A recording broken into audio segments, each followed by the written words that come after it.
Well, it's the first Star Trek Sunday of 2022, so I thought I'd turn my attention today to looking at Playmates' 12-inch line of Alien action figures. Now, in my last video, I took a look at the line of 12-inch figures that supported Insurrection.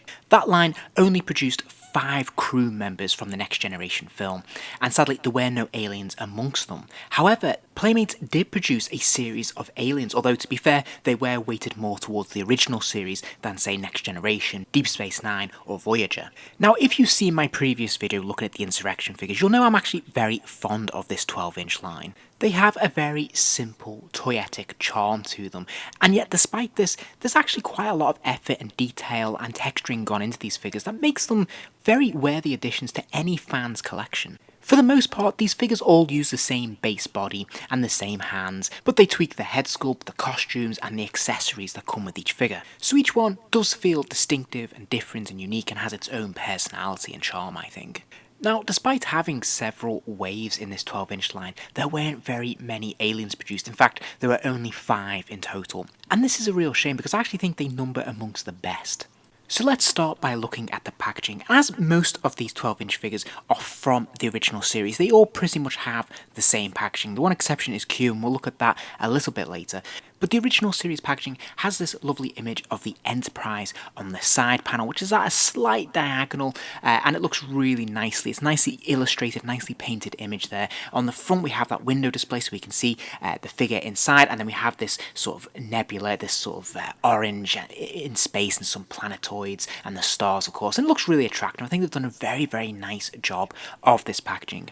And then it goes one better because this actually folds open and we can see the bigger, larger window display inside, so we can see that figure, and we can also see that on the background, on the interior inlay, we can see the rest of the Enterprise. So it's one image that cuts across multiple levels, which is a really nice, cool touch, I think. Meanwhile, on the left-hand side of the flap, we can actually see a little bit of information about the episode that this alien comes from. Now, in this case, it is Captain Kirk dressed as a Romulan, but I've chosen it as an alien because this is the only Romulan we've got in the entire 12-inch line. So I think it's an extra nice touch that we've got a little bit of information about this specific episode where we see Kirk dressed as a Romulan here. I think this is kind of cool. And needless to say, this is very attractive. I think it's very displayable, and it's just a very nice presentation. And then finally, on the reverse, we have what is pretty much standard across every single 12-inch figure released. They all had the exact same background. The only thing that changed was the other characters that were available in the series, depending on which figure you picked up. But essentially, the rest of the packaging is exactly the same for every single figure. And it is the Star Trek history, which is a kind of nice touch. It's kind of unusual because it's so text-heavy. Like, there's so much information here, which is not common for action figures, and certainly not by today's standards. But it's quite interesting because obviously it does chart the entire history of the show up to Voyager, which is great. So starting off with Kirk as a Romulan, you can either see this as a Captain Kirk figure dressed as a Romulan, or you can choose to, if you want, just to see him as a Romulan. Either is fine, the choice is entirely yours. I just really like the fact that we actually do have the Romulan costume, and I have to say they've done such a fantastic job with this figure. He's one of my absolute favourites. Overall, I really feel that the sculptors for the 12-inch line really did a fantastic job with these figures, and this is no exception. I think this is a really good likeness of William Shatner, and I think they've done a really nice job of capturing the slight tweaks, the nuance of the Romulan features as well. The pointed ears and eyebrows and the makeup between the eyes and the eyebrows is really very nicely done. Now, yes, the likeness might be a little bit soft, a little bit more toyetic, but I think they've done a really nice job of it. When you look at this figure up close, you definitely get a sense that, yeah, this is a very, very good likeness. Now, the photo I've chosen to compare it to here probably isn't the most flattering, isn't the best image of William Shatner in this episode. Sadly, it was the only one I could find on short notice. But I still think that this is a pretty solid likeness, and especially for a toy that's being produced in the late 90s. The tailoring on this figure is very nicely done. The costume is very simplistic, but it works really, really well. It's a great design, it looks really good in the show, and it looks fantastic on this toy. And the materials they've used is a nice thick cotton too, so it feels luxurious, it feels very nice to the touch, and there's a number of different materials here to make this figure really work. So I particularly like this sash. I like that it's been sewn into the top there so it stays in place. Likewise, it's sewn into the legs as well, so it's not going to move. It's got enough flexibility that it's not permanently fixed, but it's not going to come away either, which is great.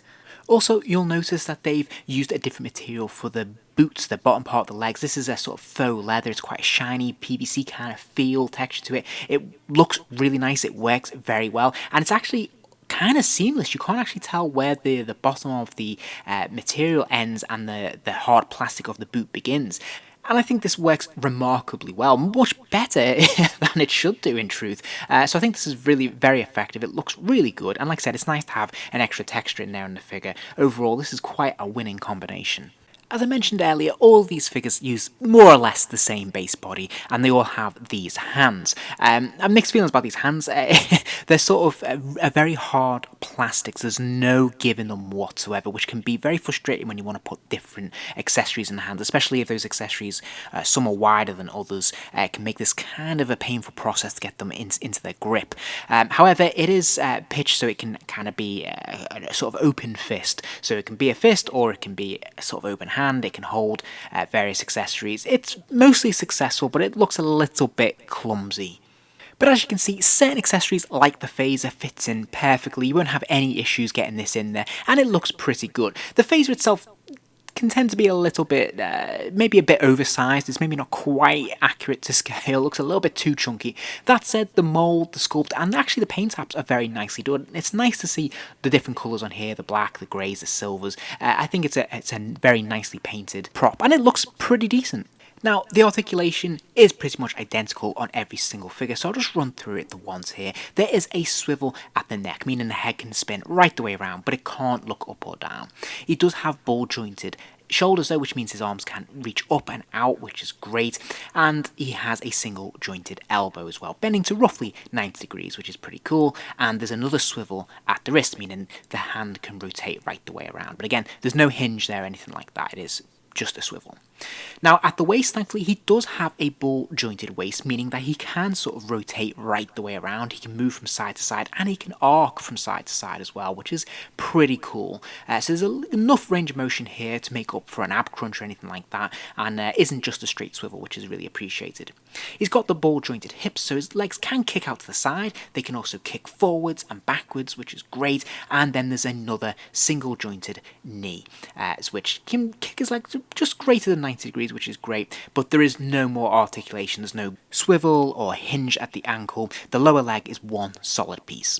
Overall, then, I have to say I'm a huge fan of this figure. I think the overall presentation is really very nice. I think everything comes together, so you've got a really solid, decent likeness here of William Shatner as a Romulan, and like I said, I think it can also double just as a Romulan if you just want one in the collection there, if you can overlook William Shatner's features. I think this is a really fantastic figure. Like I said, for me, he's one of the best in this line. He's certainly one of my favourites, and I think they've done a really, really nice job of him. Next up we have the gun, and I've got a lot of affection for this character because Arena is one of my all-time favourite classic Shrek episodes. And I've always felt that he's one of the more visually interesting and most realistic of all the aliens that we see in the original series, and he's certainly one of the most threatening in terms of his look, and it's actually kind of scary. So certainly there may be some bias here, but I think they've done an absolute fantastic job with this figure. Again, the likeness is really very, very good. They've definitely caught that lizard-like appeal.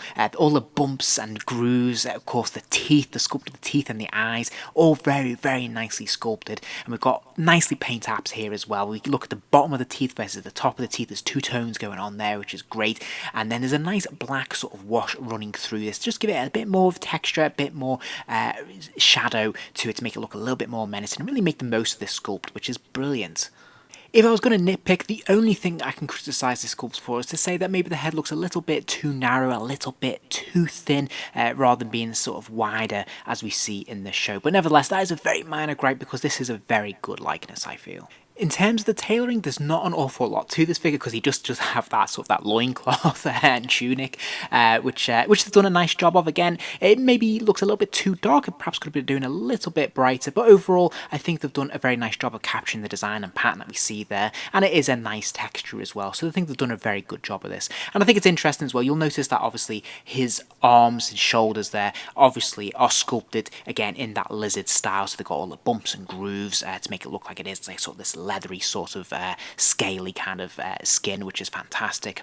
The only criticism I have here is that the ball jointed shoulders really do stick out a little bit. They look a little bit clumsy, but I suppose that's a small price to pay in order to have the articulation in the shoulders, which I think I'd rather have. Now, I'm sure you'll notice this figure has obviously a very different sculpt when it comes to the lower arms.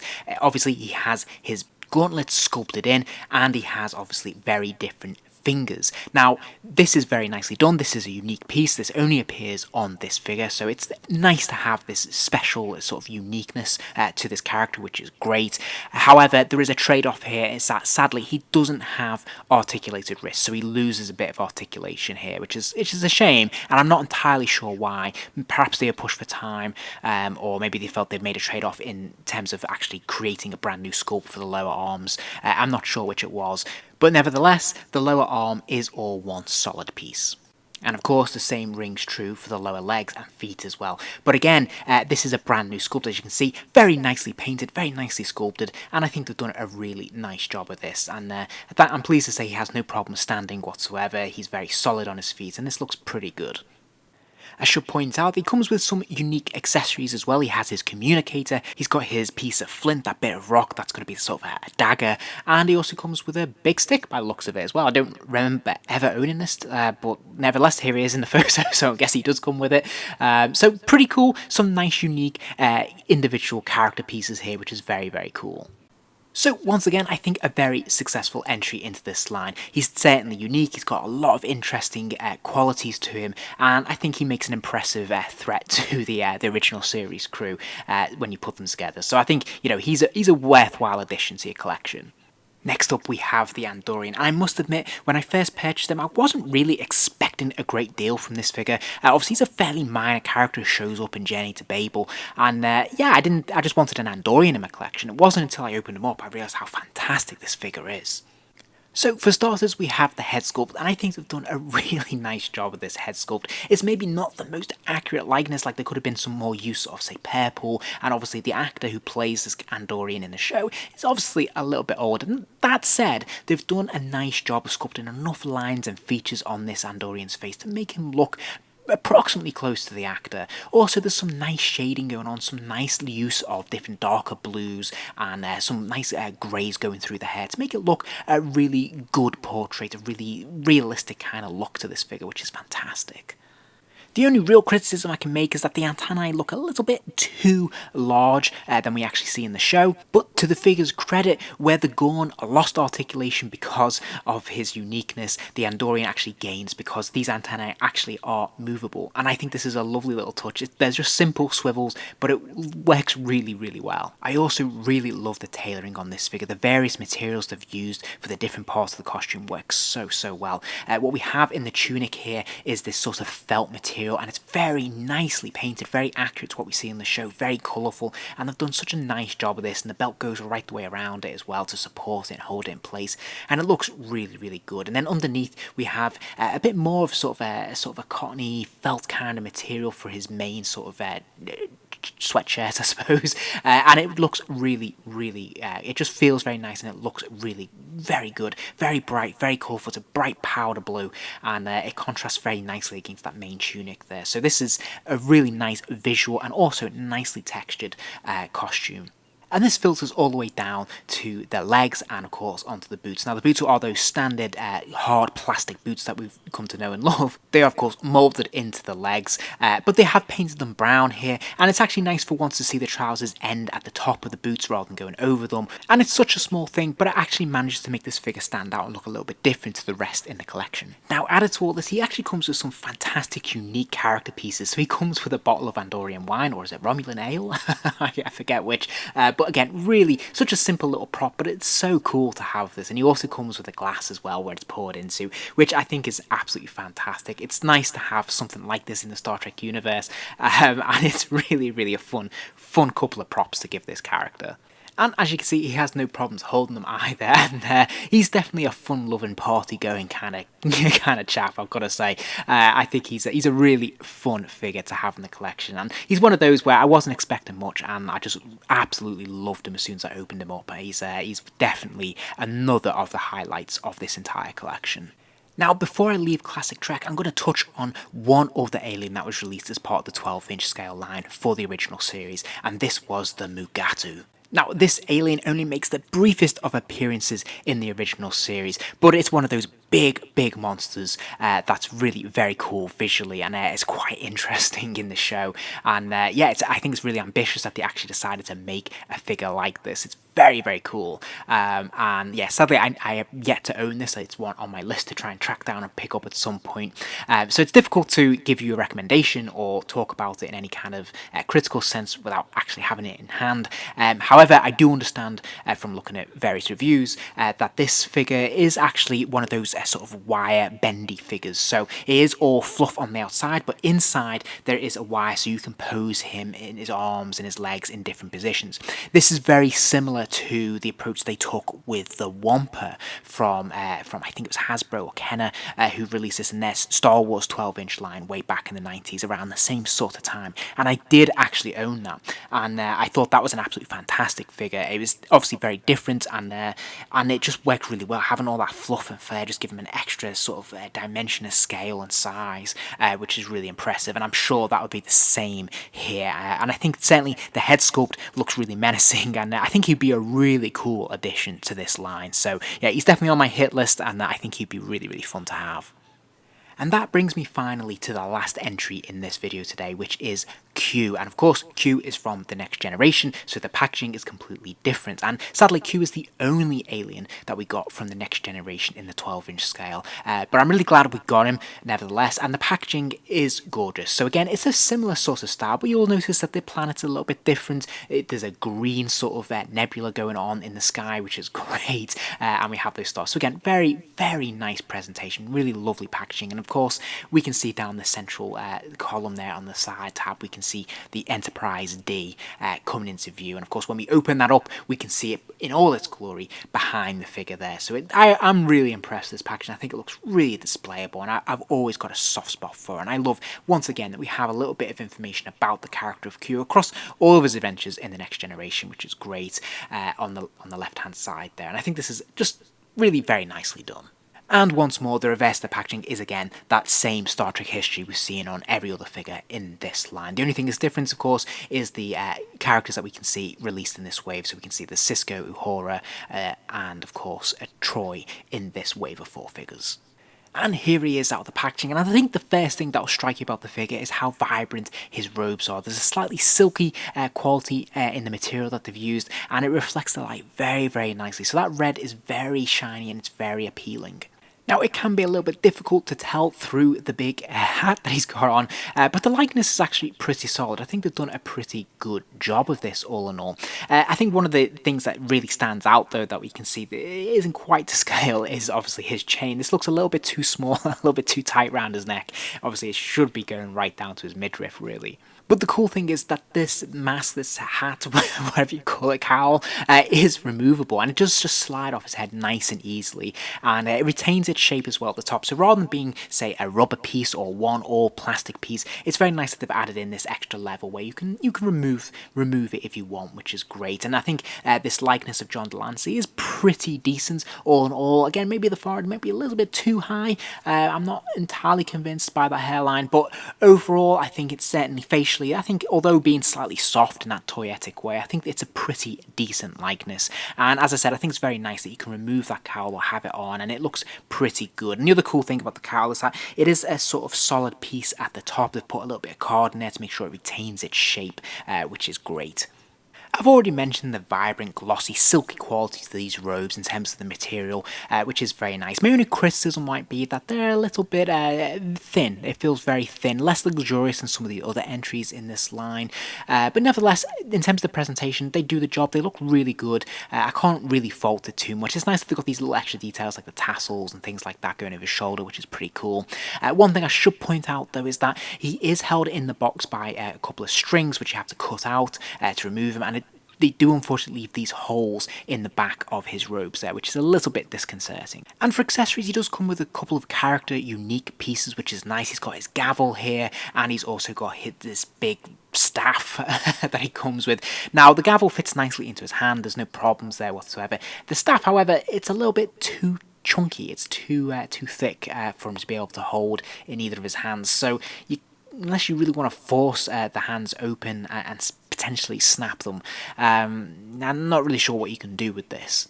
All in all, he's a very nice figure, he's a nice addition to the line, and as I said, it's a shame that he's the only alien that we get from the next generation. I would have loved a Borg, for example, or a Romulan, or a Klingon. Would have been fantastic in this scale, but sadly, Q is the only alien that we do get, and I'm really glad to have him, even if he's perhaps a little bit disappointing compared to some of the others that we've seen in this line so far.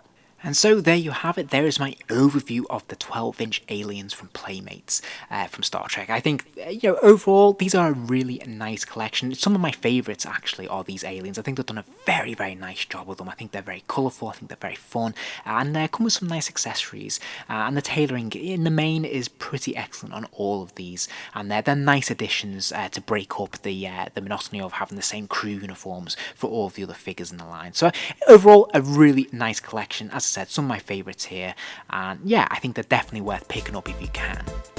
If you enjoyed this video, please do give it a like, and remember to subscribe as there'll be plenty more videos soon.